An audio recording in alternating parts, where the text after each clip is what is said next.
Well, a very good morning and welcome back to Moses Mabhida Stadium once more. It is election season and it is the fifth of the big five by means of numbers in terms of how they fared and representation in Parliament. The Inkatha Freedom Party, it is their turn for their election manifesto, the last of the big five. We were here for the EFF here at Moses Mabhida, and then the DA took us to the nation's capital in Pretoria.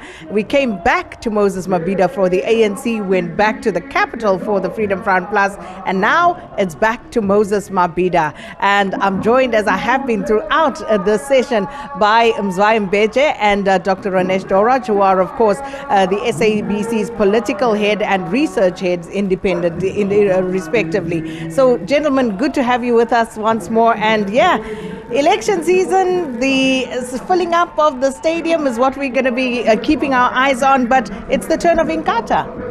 Absolutely. A very good morning to you, Sakina, and the viewers, and Doc.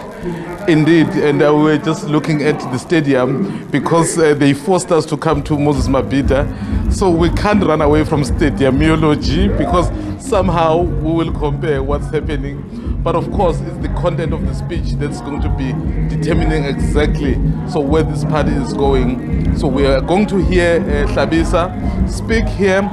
Interestingly, he's part of the multi-party charter. I actually want to hear if there will be any mention of that multi-party charter, given that the elections are fast approaching. Indeed. Dr. Ronesh, of course, the first time that Inkatha Freedom Party will be going into an election without Dr. Mangosuthu Buthelezi, who is, of course, now late passed away in September last year. How is that going to impact the fortunes of the party, do you think? I think it will have an impact on the party in these elections, because remember, he was a very powerful, potent force within the Inkatha Freedom Party. He started the movement back in 1975. Obviously, there was a conference held in 2019. There was a change, there was signs that, leadership needed to change, the movement needed to change, the IFP needed to change with the times. So that's why he stepped down. And then obviously at that conference in 2019, Bonginkosi Shlabisa was elected the president. But Sakina, very, very importantly, if you look at the stadium today, there's a huge banner of the late president, former president of the IFP, Mangosuthu Buthelezi. And I deeply suspect that his face will be on the ballot paper as well, just to remind people, just to draw people, not to confuse people, that this is the IFP, this is the IFP of Buthelezi as well, because Bonginkosi Shlabisa, he seems like a nice guy, but in terms of charisma, in terms of pull, electoral pull, I don't think he's on that same level as Buthelezi was. So that's the reason probably Buthelezi's picture will be on that, will be on the ballot paper, just to draw people in, because the IFP does have its support. Most of its support is here in KZN. 90% of that support emanates from KZN, and obviously around 9% from Gauteng, and the remaining 1% from across the country. In the last election, the 2019 elections, the IFP increased their vote share in 3 places. Nationally, obviously, KZN, and the other one was Gauteng and Mpumalanga. 3 provinces in Mpumalanga. Just a slight increase, but that's where the thrust of IFP support is. In this election, I somehow feel they will increase, but not as much. Maybe the death of the former IFP president will harm the party, but I think now, with the ANC on the backslide as well, nationally and in KZN, the IFP might do a little better, but the NFP, the National Freedom Party, has been self-imploding since the 2016 local government election, and obviously 2019 as well, and I think that will benefit the IFP on May 29th this year. And that's going to be interesting because KZN is going to be a battleground. The entry, as you say, of MKP. And I think, though, if we are looking at those electoral fortunes, since the breakaway from the IFP of Ziba Gianni and Nadeko, and NFP, as you say, Kamakwazam Sibi, they are now on the decline. And it would seem as though from the local government election showing that the IFP was clawing back some of that support. But again, with all the developments locally, especially in this province, which is a stronghold for the IFP, they also do show in Gauteng, parts of Gauteng, especially around the East Rand, but elsewhere. Where would the party be looking to actually gain support? Where would they be looking to grow, if at all, Mzwai? I mean, given their ambitions, and I think they need to start spreading across the country. Actually, we have seen in the past few weeks, Sakina, the leadership of the IFP visiting Northwest, visiting Limpopo, which does tell you that they realize that focusing on KZN and perhaps Gauteng so alone doesn't help, especially with the new entrants, which are actually eating into that base. So I have seen that they are starting to make their presence felt in provinces like Northwest and Limpopo. Obviously, in terms of response of the people, it's a different matter altogether. I was going to ask about that, because how difficult a task is that for a party that has been seen as one that has a Zulu nationalist facade, so to speak? I think that's where the challenge of the leadership of the IFP is. And I don't know how much this will help the IFP, because after the election, Sakina and Doc, in August, they are expected to go to their own election. So given that Buthelezi, as much as he was such a powerful figure, but there was a very big association of him with the Zulu-related stuff. I mean, he was the traditional Zulu prime minister. So that will always be in the minds of the people outside of this province. So you have someone now who is not somehow linked to that. So how is he or she able to then exploit the fact that, yes, I may happen to come from KwaZulu-Natal, but I'm more of a national figure. So, especially because I suspect that they will have their own internal challenges beyond May, going towards August. So what exactly is going to determine? And then whatever leadership will come out of there, so we'll see if they are able then to spread across with the kind of credibility that you see, for example, in other parties. Because right now, as much as the IFP is seen as a party that perhaps could assist in terms of the national realignment, but it's still being viewed as a provincially based party. Interesting, that one.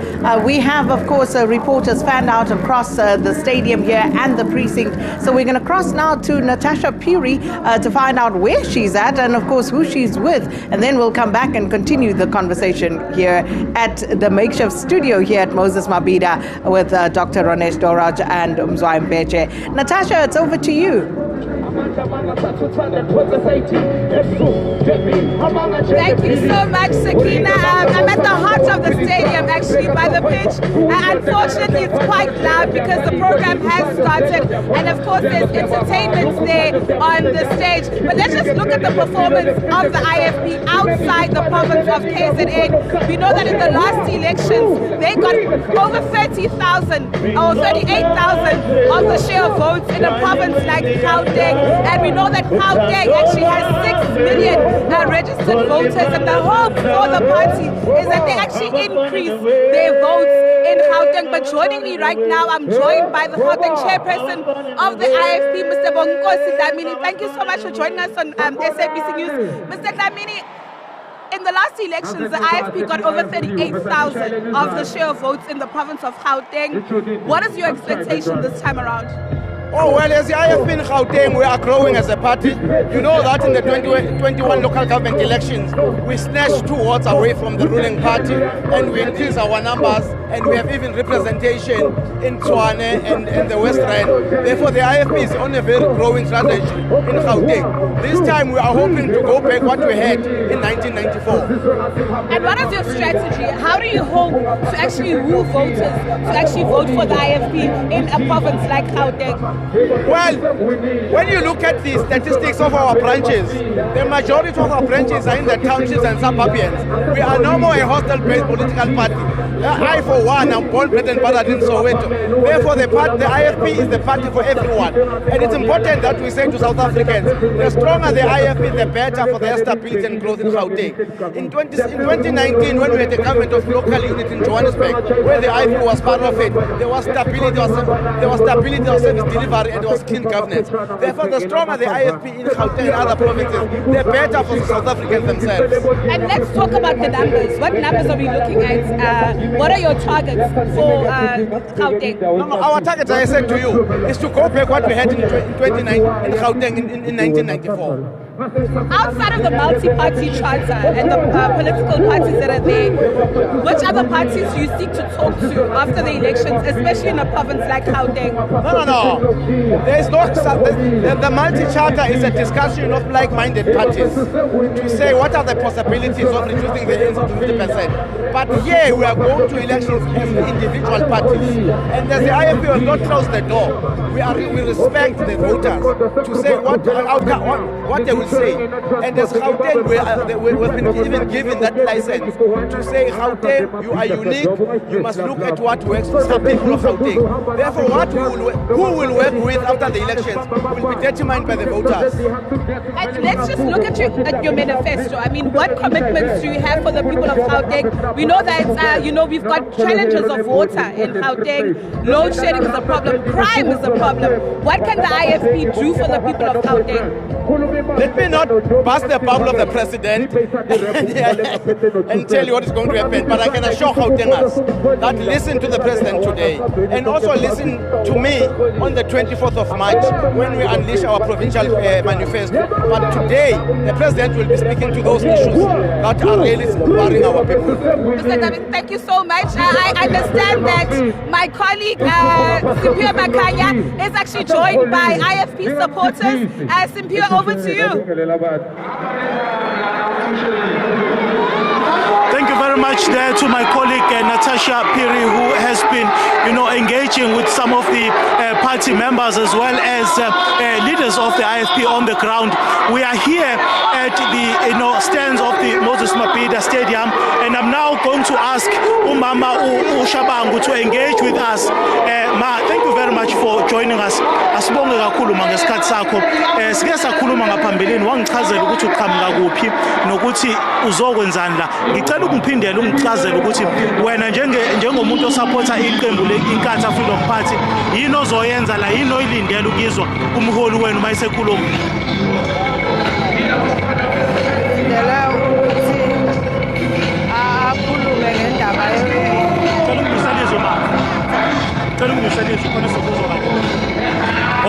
Okay, we seem to have a problem with Umbaba here. She's a bit shy. Let's try and engage this gentleman over here. Ntumba, siyabonga baba ngesikhathi sakho. Sicela ungichazele baba ukuthi uqhamukaphi nokuthi inhlosoni njengoba uze la yini oyilindele ukuzoyizwa. uSamuel wabakhumalo uqhamuka eBaquluzeni. Yebo, lapha silindele size ukuzolalela umholi wethu weqembu lenkatha. Asithi izinto azositshela ngazo kwi-manifesto yethu ukuthi-ke ngempela esikulindele laphayana ukuthi yini ezosinikeza yona mayelana nokuthuthukisa komnotho eSouth Africa makwenzeka ephatha. Phinde futhi-ke angayinciphisa kanjani i-load shedding, ngoba i-load shedding yiyona lena eqeda amathuba omsebenzi. Aphinde futhi-ke angayenza kanjani ukuthi imfundo ibe sezingeni eliphezulu. Yilokho-ke mfundo esikulindeleyo. Thank you so much for your time. We'll continue to monitor the developments here and engage with even more supporters of the IFP who have come out in their numbers to hear what the party has to offer. And one of the points raised by Mr. Kumalo here is the issue of addressing youth unemployment, the issue of addressing the country's sluggish economy, as well as addressing the issue of load shedding. It's back to you in Johannesburg for now.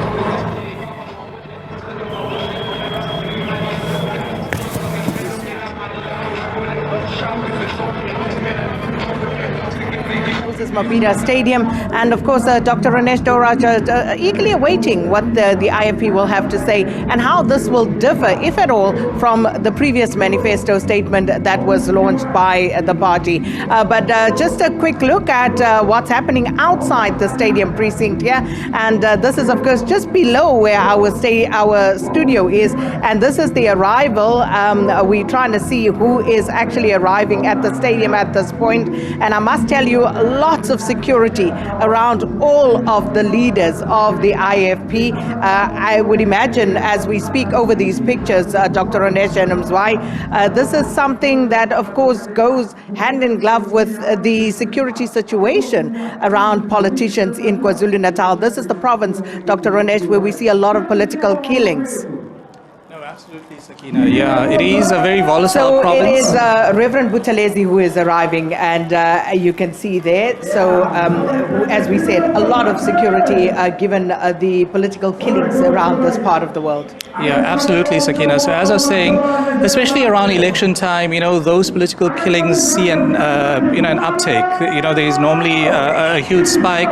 Obviously, these elections, lots at stake. We've got the entry of the MK party, a couple of new players as well. If you look at the electoral landscape of KZN as well, there are 5 main players. One's the ANC, the second is the IFP, the National Freedom Party, the DA, and obviously since 2014, we've had the economic freedom fighters entering the scene. And then in this election, we just saw a couple of days ago, Jacob Zuma's son, Duduzane Zuma, all game changers, AGC. He's also thrown his hat into the ring here in KZN, as well as obviously the party, the MK party, Bonginkosi party. So those are going to be the main players, and obviously it's going to be a very charged electoral landscape because everyone knows that the ANC is on the back foot in this province. A very important province in terms of registered voters, 5.7 million voters, just registered voters rather. Just behind Gauteng, 21%. Gauteng's around 24%. So any party, any successful party that wants to do very well in any election, notably in this election, will have to do very well in Gauteng, in KZN, just to buoy that overall national total at the end of the election. So that's the importance of this election. And obviously, if you look at the history of political killings in this country, most of them actually happen here, happen in KZN, parts of Gauteng, parts of Mpumalanga, a couple here in Northern Cape and the Western Cape as well. So I think, it's going to be very heightened security as political parties start to campaign. This is a province also known, in the past for political intolerance. So I think police and the security services will be on high alert, leading up to May 29. Speaking of Reverend Buthelezi, a lot happening around the throne as well. And since the passing of Dr. Mangosuthu Buthelezi, the role of the traditional prime minister to the king has also been quite interesting to watch how this is unfold. Absolutely, and because actually I see that it's the chairperson of the province that is also arriving. But I think the very important question there, and we know, Sakina, that there are actually people who are not necessarily happy with his appointment, because there is also talk that his head, maybe what he has thrown his head into the ring for the leadership of the IFP. We've just spoken about the August election that is coming up. I mean, someone like Sabisa, who is the president currently, who has just arrived. There you see the leader of the IFP, Bonginkosi Sabisa, yes. Being welcomed there by the national spokesperson, Kuleko Tlengwa. We have the MP Naren Singh also there in attendance. So all of them, we can see the leadership now moving into the stadium. And you can see they are showing a united face there, because they are mixed up with the provincial leadership as well. So to perhaps try and project that unity that they've been speaking about.